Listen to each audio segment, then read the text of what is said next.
In 1948 Helen ಅಟ್ಸೆಲ್ ಅವರು ಒಂದು ಕೋಡ್ನ ಡಿಸ್ಕವರ್ ಮಾಡ್ತಾರೆ. ಆ ಕೋಡ್ನ ಯೂಸ್ ಮಾಡಿಕೊಂಡು 1000ಕ್ಕಿಂತ ಜಾಸ್ತಿ ಪ್ರೈಸ್ನ ಗೆಲ್ತಾರೆ.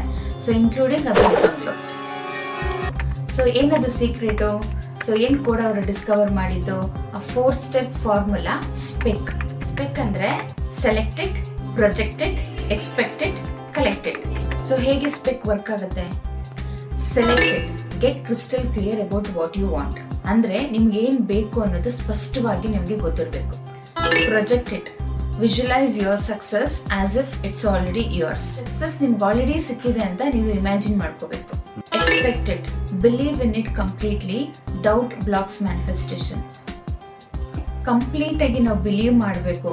ನಾವ್ ಯಾವಾಗ ಡೌಟ್ ಪಡ್ತೀವೋ ಮ್ಯಾನಿಫೆಸ್ಟೇಷನ್ ಪ್ರೋಸೆಸ್ ಬ್ಲಾಕ್ ಆಗುತ್ತೆ. Collected, take action, the universe rewards effort, not just day dreaming. ನಾವು ಆಕ್ಷನ್ ಟೇಕರ್ ಆಗಿರಬೇಕು. ನಮ್ಗೆ ಏನ್ ಬೇಕು ಅನ್ನೋದ್ರ ಮೇಲೆ. ಹಗಲ್ಗನ್ಸ್ ಕಾಣ್ತಾ ಇದ್ರೆ ಅದು ವರ್ಕ್ ಆಗಲ್ಲ.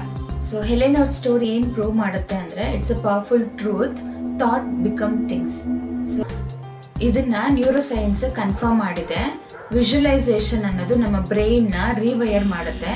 ನಾವು ಯಾವ್ದ್ರ ಮೇಲೆ ಜಾಸ್ತಿ ಫೋಕಸ್ ಮಾಡ್ತಾ ಇರ್ತೀವೋ ಅದನ್ನ ರಿಯಾಲಿಟಿಯಾಗಿ ಬಿಲ್ಡ್ ಮಾಡುತ್ತೆ. ಸೊ ಹೆಲೆನ್ ಅವರು ಈ ಕಂಟೆಸ್ಟ್ಗಳಲ್ಲಿ ಪಾರ್ಟಿಸಿಪೇಟ್ ಮಾಡುವಾಗ ವಿಜುವಲೈಸೇಷನ್ ನ ಸ್ಟ್ರಾಂಗ್ ಆಗಿ ಬಿಲೀವ್ ಮಾಡಿ ಅದ್ರಲ್ಲಿ ನಾನು ಆಲ್ರೆಡಿ ವಿನ್ ಆಗಿದ್ದೀನಿ ಅಂತ ಫೀಲ್ ಮಾಡಿ ಅದನ್ನ ಅದ್ರ ಮೇಲೆ ವರ್ಕ್ ಮಾಡ್ತಾ ಇದ್ರು.